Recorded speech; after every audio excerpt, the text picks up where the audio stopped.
Hola, muy buenos días, chicas.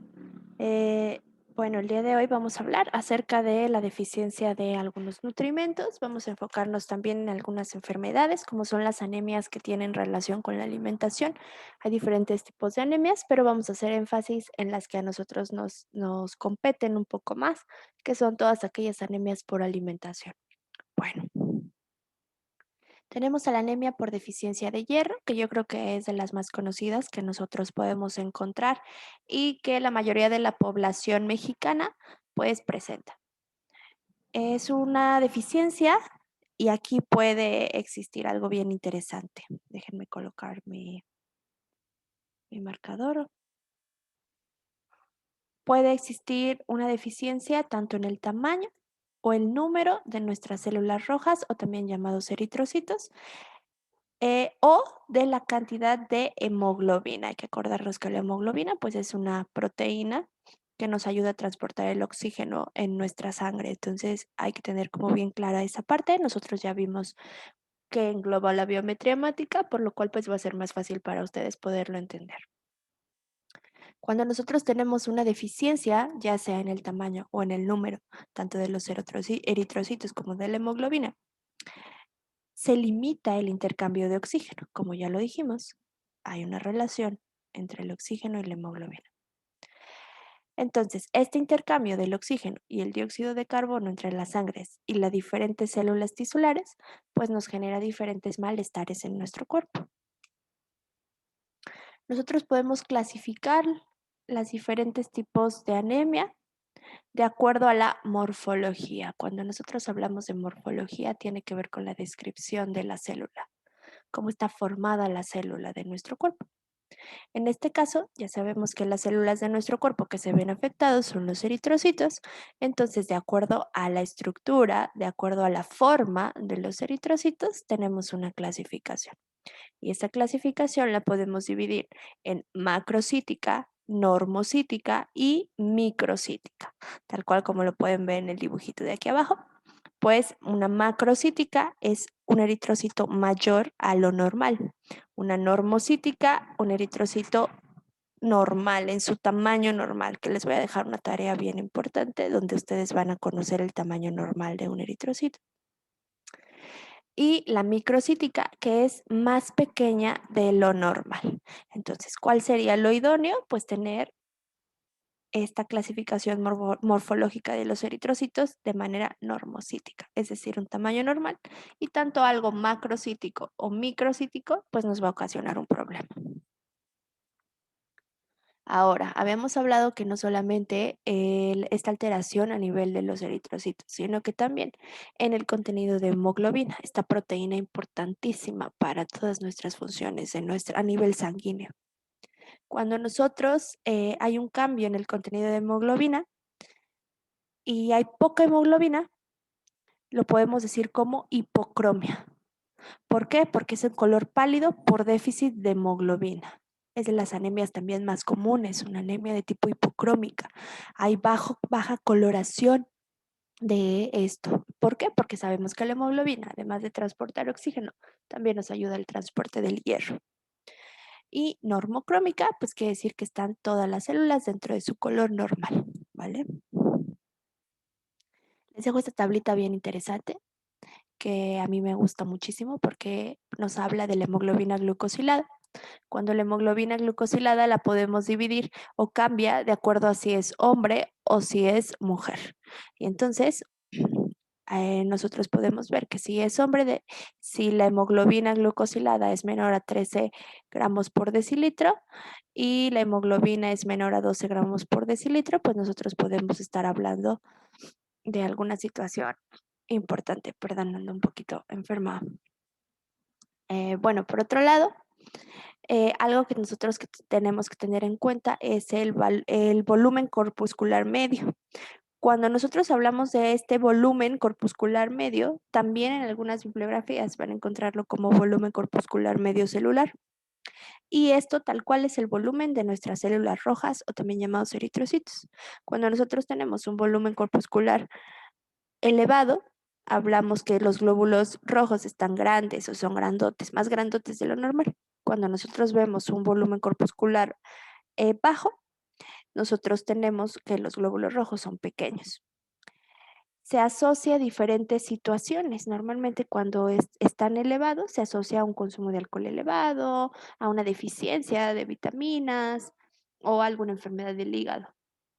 Obviamente se necesitan más estudios de acuerdo a lo que nosotros vayamos viendo en un análisis para descartar cualquier situación. Es mucho a criterio y a ojo clínico.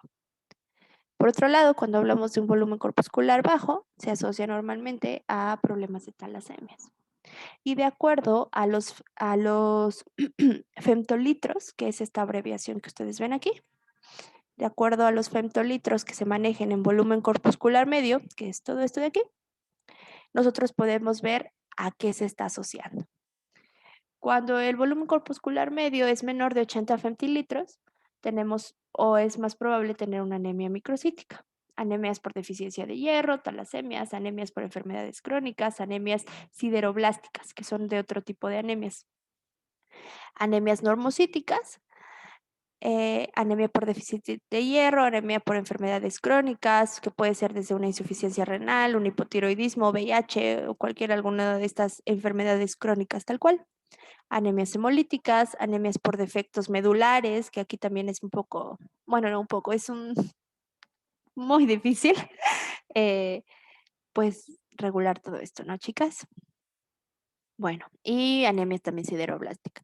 Anemias macrocíticas, que anemias inducidas por droga, anemias por déficit de ácido fólico, vitamina B12, síndrome mielodiplástico, aplasia medular, que aquí ya estaríamos hablando también de algo más cancerígeno, daño hepático crónico, que es todo lo que les había platicado. Es mucho más fácil entender todo esto cuando nosotros ya vamos teniendo los conceptos que les estoy explicando aquí. Entonces, lo ideal es que se vayan memorizando. Aquí sí, sí se vale memorizar los conceptos para que puedan entender perfectamente las tablitas, que se sepan los valores normales de las biometrías hemáticas, que sepan cómo identificarlo y que sea mucho, mucho su criterio el decir eh, qué es lo que ustedes, qué otro análisis solicitarían. Eso es importantísimo. Bueno, ahora vamos a hablar acerca de la sintomatología. ¿Qué sienten todas estas personas que pueden tener este tipo de anemia? Fatiga extrema es como lo principal que se presenta. También se presenta como debilidad, piel pálida, mucosas pálidas. En mucosas, acuérdense que nosotros habíamos hablado de esto cuando hicimos en el pizarrón, hablamos acerca de la biometría hemática. Dolor en el pecho, latidos del corazón rápidos o dificultad para respirar. Dolor de cabeza, mareos o aturdimiento. Manos y pies fríos, que esto es súper normal en una anemia, hay que revisarlo bastante bien. Inflamación o hinchazón de la lengua en algunas personas, no en todas. Normalmente en estadios ya más graves. Uñas quebradizas o en forma de cuchara. Antojos inusuales por sustancias no nutritivas como hielo, tierra, almidón, tabique. Suele ser muy normal tener este tipo de anemias. Es una manera de que el cuerpo se da cuenta que le hace falta algo y quiere compensarlo con lo que tenga cerca.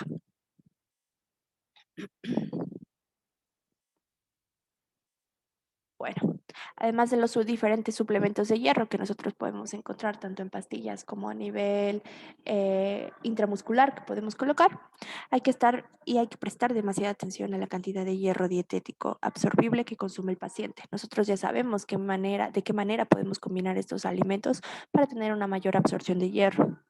Hay que considerar que el paciente está haciendo combinaciones erróneas que quizás secuestren el hierro ingerido en los alimentos, como todas las combinaciones que hemos hablado en clase.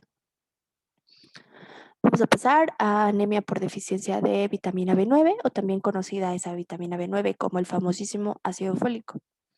Está originada por la ingesta o utilización deficiente de dicho micronutrimento. Se puede producir una deficiencia en otra serie de situaciones, normalmente en un embarazo o cuando hay cáncer, que resulta en una mayor división celular y metabolismo y por lo tanto crean una mayor demanda de folato en el cuerpo, de los folatos. Entonces, en estas personas que tienen tanto la patología de algún tipo de cáncer como en las personas que están embarazadas, pues por eso es que se recomienda el consumo de ácido fólico, ¿no? Creo que lo platicaba con las dos, con ustedes dos, creo que lo platicaba acerca del consumo de ácido fólico. Sí, sí lo platicaba con las dos, con Silvia y con Ana Lilia, que el consumo de ácido fólico está mal empleado o lo empleamos muchas veces mal porque debería de consumirse 3 meses antes de una concepción. O sea, cuando se debería de ver como esta planificación familiar y decir, bueno, me voy a embarazar, empiezo a consumir 3 meses antes este, mi ácido fólico, cosa que aquí no pasa. Por eso es que ahora imagínense cuando una adolescente se embaraza, pues es mucho más común que llegue a presentar algún tipo de anemia, sobre todo si hay mala alimentación, ¿no? Bueno, ¿cuáles pueden ser las causas? Ya lo habíamos dicho. Enfermedades en las cuales el ácido fólico no se absorbe bien, en el aparato digestivo, como en la celiaquía o enfermedad de Crohn, consumo excesivo de alcohol, consumo de verduras demasiado cocidas. El folato se puede destruir fácilmente con el calor, eso es bien importante. También con la luz se destruye muy fácil, por eso también la mayoría de los productos de complejo B los van a encontrar en frasquitos ámbar. Ahora, consumir una alimentación poco sana que no incluye suficientes frutas y verduras también se ve totalmente relacionado. Y en las personas que llegan a tener diálisis renal, también es casi seguro que van a tener en algún momento de todo ese proceso este tipo de anemia. Y bueno, hay ciertos medicamentos que también pueden no provocar la anemia, pero sí ver esta relación en cuanto a la absorción del hierro, entonces hay que tener cuidado con este tipo de medicamentos. Si a mí, por ejemplo, me llega a consulta una persona y dentro de esos medicamentos están cualquiera de estos, yo enseguida mando a hacer una biometría hemática. Una vez corregida la anemia, hay que recordar al paciente que consuma al menos una pieza de fruta o ración de verdura, hortaliza fresca y cruda, o bien que beba un vaso de zumo de frutas al día. Aquí sí aplica el jugo de naranja, ¿eh? En otras cosas, ¿no? Aquí sí. Las frutas y verduras frescas y crudas son buenas fuentes de folato porque el calor destruye fácilmente el folato. ¿Sale? Bueno, pasamos a la siguiente anemia, que es de mis anemias favoritas, la anemia por deficiencia de B12. Aquí tiene que ver mucho una proteína muy especial, que la cual hablamos en algún momento cuando vimos sistema digestivo. Espero lo recuerden, Ana Lilia y Silvia. Espero lo recuerden porque es importante. El famoso factor intrínseco. Esta es una proteína secretada por el estómago, específicamente por las células que se encuentran en el recubrimiento del estómago, las famosísimas células parietales del estómago. Esta proteína va a aumentar la absorción de la vitamina B12 debido a que se une a esta misma vitamina B12 y ayuda a que cuando estos llegan al intestino se pueda absorber la vitamina B12. La vitamina B12 no se absorbe si no hay factor intrínseco, no de la misma manera. Entonces, en todas aquellas personas que hayan tenido algún problema de resección de alguna parte del estómago, que hayan tenido algún procedimiento quirúrgico, a lo mejor para bajar de peso, donde haya existido una resección de alguna parte del estómago, aquellas personas que llegan a tener problemas muy severos de úlceras o que llegan a tener alguna situación complicada a nivel estomacal, pues se ve mermada esta absorción adecuada de la vitamina B12 por falta de unión al factor intrínseco. Hay padecimientos ya a nivel crónico y también que tiene que ver mucho con la herencia y con la genética, donde por sí solo el cuerpo, bueno, el estómago no produce esta proteína, el factor intrínseco. Y entonces también por eso se empieza a generar esta anemia por deficiencia de B12. Siempre, siempre cuando nosotros hablamos de una deficiencia por esta vitamina, es por eso, porque hay alguna alteración, ya sea en el factor intrínseco, de plano no estamos consumiendo vitamina B12 o hay algún problema en nuestras células parietales del estómago. Es muy frecuente este tipo de anemia en vegetarianos estrictos, debido a que no se encuentra en los alimentos perdón, debido a que esta proteína, perdón, esta vitamina, la vitamina B12, la encontramos en los alimentos como las carnes. Entonces, los vegetarianos que son muy estrictos, me iría más, no vegetarianos, me iría más como esta parte vegana, si llegan a tener como este tipo de problemática. Y cuando nosotros tenemos una deficiencia de vitamina B12, normalmente, y es un súper caso, que se da en una aparición en cuanto a secreciones sanguinolentas en las encías. La anemia perniciosa es una disminución en los glóbulos rojos que ocurre cuando los intestinos no pueden absorber apropiadamente la vitamina B12, justo de lo que habíamos hablado. ¿Por qué no la pueden absorber? Porque necesitan de esta proteína para que se pueda absorber mucho mejor. Tiene que ir pegada. Digamos que es como su marcador. ¿Cuál es el tratamiento? Una dieta rica en proteínas, normalmente en estas personas se da de 1.5 gramos por kilogramo de peso. Si se dan cuenta, la cantidad de proteína es mucho más alta a un tratamiento normal, donde solo deberíamos de consumir 0.8 gramos por kilogramo de peso. Si es una persona que no tiene esta anemia y nosotros damos 1.5 gramos por kilogramo de peso, probablemente provoquemos alguna otra situación. Es deseable tanto para el funcionamiento hepático como para la regeneración sanguínea. Hay que consumir verduras de hoja verde, ya que son las que más cantidad de hierro y ácido fólico tienen. Y también tienen mucho que ver en un buen funcionamiento de la sangre, como lo habíamos visto anteriormente en las láminas pasadas. La dieta debería incluir cantidades importantes de estos nutrimentos. Las carnes, principalmente res y cerdo, los huevos, la leche y los productos lácteos son especialmente ricos en vitamina B12, por lo cual también en este tipo de anemia pues nos juegan son buenos aliados.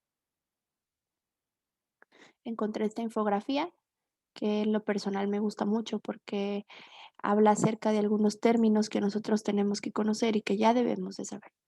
Sin embargo, nos puede ayudar muchísimo a saber los diferentes tipos de anemia que hay de acuerdo a su etiología, a su morfología y a síntomas generales que nosotros podemos encontrar.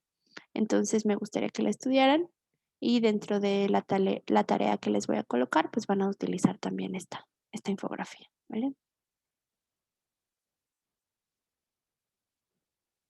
Yo no puedo pasarle y listo. Bueno, esas serían como las principales anemias que tienen que ver con la alimentación, las que hablamos, ¿vale? Deficiencia de hierro, deficiencia de vitamina B9 y deficiencia de vitamina B12, ¿va?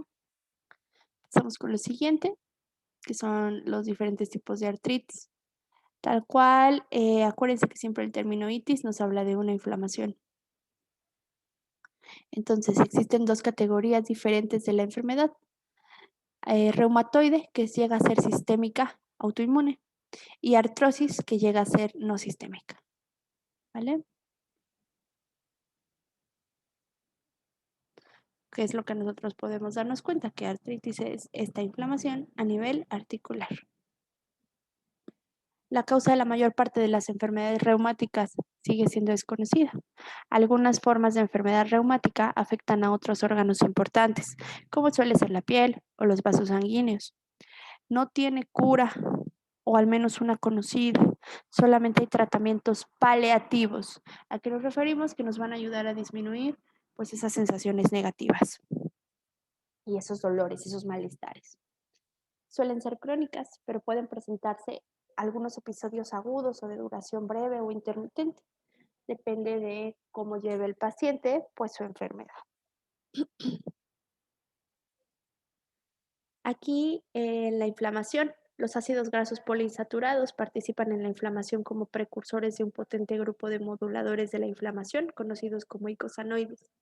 Habíamos hablado acerca de ellos cuando vimos lípidos. Nosotros podemos encontrar muchos alimentos, principalmente alimentos ricos en omega 3, que nos pueden ayudar a disminuir y se ve totalmente relacionado y hay bibliografía y referencias con la disminución de la inflamación.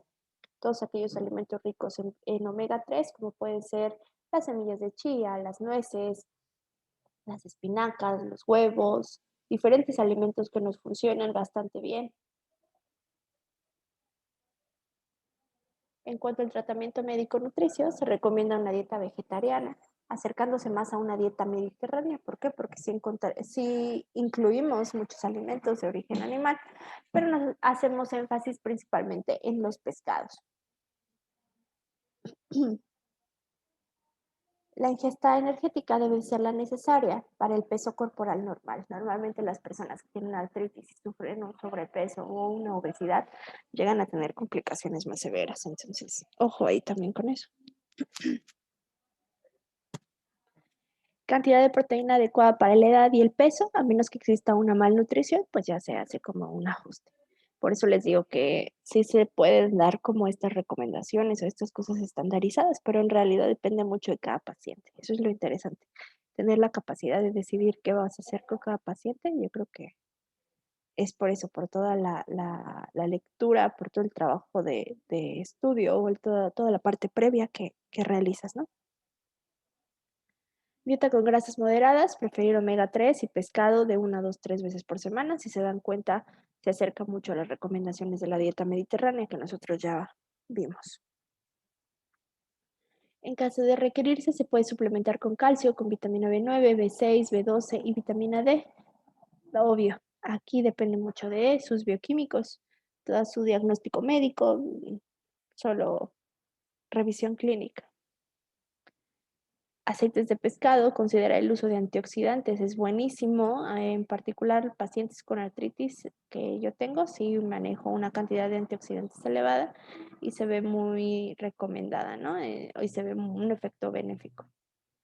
Disminuir tanto en la dieta como en el suplemento el uso de omega 6, puesto que es proinflamatorio. Se define, ahora vamos a hablar acerca de la osteoporosis. En cuanto a la osteoporosis, se define como una disminución de la densidad mineral ósea. Puede comenzar en las primeras etapas de la vida, durante el periodo de crecimiento esquelético, o también en algunas etapas de cambios hormonales, como puede ser la menopausia. Dentro del tratamiento nutricional médico, generalmente se recomiendan los complementos de calcio, aproximadamente 100 miligramos al día, y vitamina D de 800 a 1000 unidades al día, en pacientes tratados con algún fármaco antiosteoporótico. Esto va a depender mucho del médico, va a depender mucho. Normalmente el paciente ya llega con su recomendación de de calcio y de algunos otros o algunos complementos específicos que el médico lo indique. Se puede hacer un ajuste junto con la dieta, eso es lo que se trata de poder revisar. Normalmente soy más partidaria de obtener el calcio de los alimentos, pero en algunos casos ya críticos, pues sí se necesita hacer. Como se sabe, se manda a hacer una densitometría ósea y ya teniendo los resultados de la densitometría ósea, observando bien todo lo que se estudia, pues ya se puede llegar a una conclusión. Esto es mucho de platicarlo con el médico, obviamente sabiendo leer pues este tipo de análisis, es la clave. Esas cantidades se consideran suficientes y seguras para la formación del hueso. La eficacia de los complementos de calcio o calcio más vitamina D continúan siendo objeto de estudio. Todavía no hay evidencia científica que diga que deben de ir juntos, sin embargo, en la mayoría de los tratamientos, no solamente aquí en México, en algunos otros países, se sigue haciendo de esta manera. Factores que favorecen la descalcificación puede ser desde bebidas alcohólicas, bebidas carbonatadas, fármacos, lactancia, embarazo, algún tipo de antinutrientes y peso corporal. Totalmente en la parte de peso corporal, una persona con obesidad tiene más riesgo de tener ese tipo de problemas. En particular, la mayoría de las personas que atiendo con osteoporosis llegan a tener sobrepeso u obesidad y suelen ser muy alcohólicas, como dato curioso. Alimentos que tienen oxalatos y alimentos que tienen fitatos. También pueden influir directamente en esta absorción, como pueden ser las fresas, las espinacas, las acelgas y los alimentos que tienen fitatos, como puede ser la fibra. Si nosotros sobrepasamos la cantidad mayor a 30 gramos al día, podemos llegar a tener algún tipo de situación complicada. Entonces son alimentos que nosotros tenemos que cuidar. Importante. Cuando una persona consume, por ejemplo, en el caso de los oxalatos, consume calcio con alimentos altos en oxalatos, hay algo que se llama ácido oxálico en el intestino. Se combina con calcio formando cristales de oxalato de calcio que son eliminados a través de las heces. Entonces, esta forma de oxalato no se puede absorber por el organismo y entonces, pues es la formación de los famosos cálculos biliares, cálculos a cualquier zona del cuerpo. Bueno, ¿qué tenemos que hacer y qué tenemos que tomar en cuenta? Ojo, siempre la mayoría de los tratamientos de este tipo se atacan con calcio, pero hay que tener mucho cuidado también porque si nosotros tenemos una deficiencia de magnesio y suplementamos con calcio, va a seguir existiendo el problema. También tenemos que hacer uso de revisar que tenemos una buena cantidad de magnesio en nuestro cuerpo. Sin embargo, no hay que exagerar en la cantidad de magnesio. Me he encontrado con muchas personas que abusan y creen que tener como toda su farmacia de, de vitaminas, pues es la clave, ¿no? Pero en realidad es como todo, no debemos exagerar tanto. Entonces, tenemos que considerar eso, que debe de haber una buena relación del magnesio, una buena relación del calcio.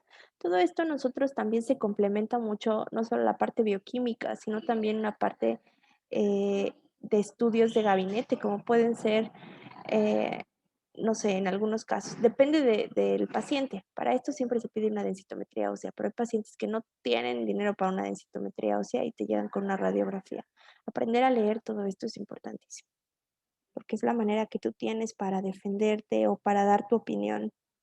No puedes dar tu opinión nada más basada en algo que no tenga un sustento científico o en algo que no sea real, ¿no?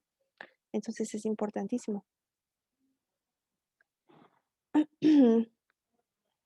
Bueno, el punto es eso, que tenemos que tener una buena cantidad de calcio, una buena cantidad de magnesio y tiene que coincidir todo eso con lo que el médico plasme en su indicación, en su orden médica, y si no, pues nosotros mismos revisar los estudios. Eso es interesante.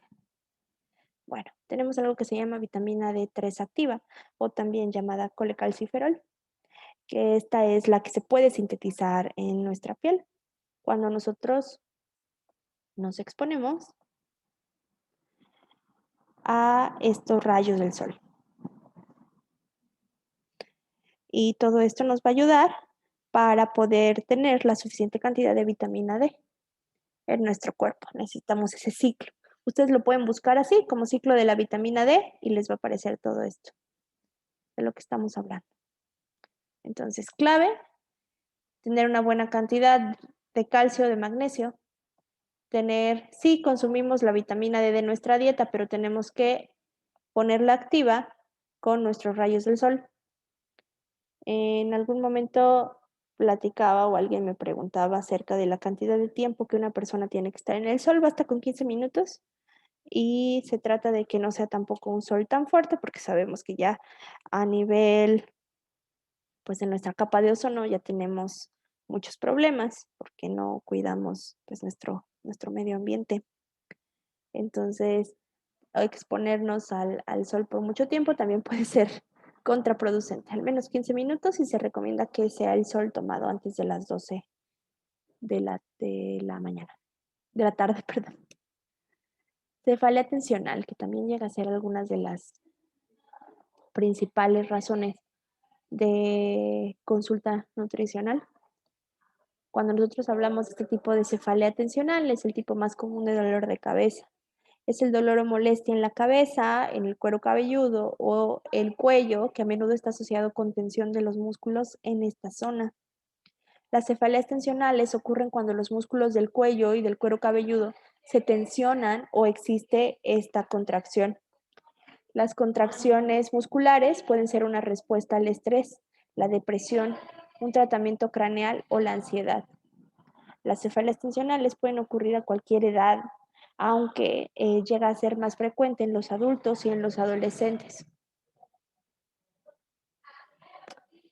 Dentro de los síntomas, el dolor originado por la cefalea se puede describir como un dolor sordo, similar a esta presión que muchas veces se genera, una banda apretada alrededor de la cabeza, un dolor generalizado y puede ocurrir como un episodio aislado de manera constante o incluso diaria, que suele ser horrible.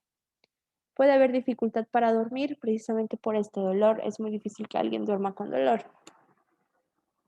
Aquí les dejo los tipos de dolor de cabeza que les estaba hablando. Normalmente por tensión muscular, la zona del dolor es esta. Migraña suele ser alrededor del ojo y en esta zona. En cúmulos o racimos, aquí, presión arterial, igual es una zona muy similar. Por eso es lo que les digo, saber hacer diagnósticos diferenciales es lo más importante que una persona puede aprender a hacer Y eso solo se aprende leyendo, con mucha bibliografía, con mucha información. Dar un diagnóstico diferencial es lo más hermoso que puede haber en la vida. Bueno, exageré tal vez, chicas. Ya saben que sí se bien dramas. Pero bueno, cuando hay glaucoma o eritis, la zona del dolor suele ser en la zona frontal y en el orbicular del ojo, en los orbiculares del ojo, es donde mayormente lo encontramos. Entonces, son zonas que tenemos que cuidar. Acuérdense que cuando hay problemas de los senos paranasales, pues se manifiesta en la zona de donde están los senos paranasales y también aquí, que suele ser problemas de sinusitis, ya saben. Tumor cerebral llega a ser por una zona en específico, donde está el tumor. Infecciones cerebral o absceso en una zona localizada que se expande en toda la zona superior de la cabeza. Inflamación de las meninges en toda la zona superior de la cabeza y en algunos casos en la zona del cuello. Algo que me enseñaron en el hospital es que cuando hay inflamación de meninges son personas que tienen su cuello demasiado rígido. Es como si tocaras. Yo una vez tuve la oportunidad de tocar, siempre andaba metida en lugares donde no tenía que estar, pero aprendí muchísimo y se siente como si tocaran el cuello de una persona como si fuera tabla, como si fuera una tabla, así, tal cual.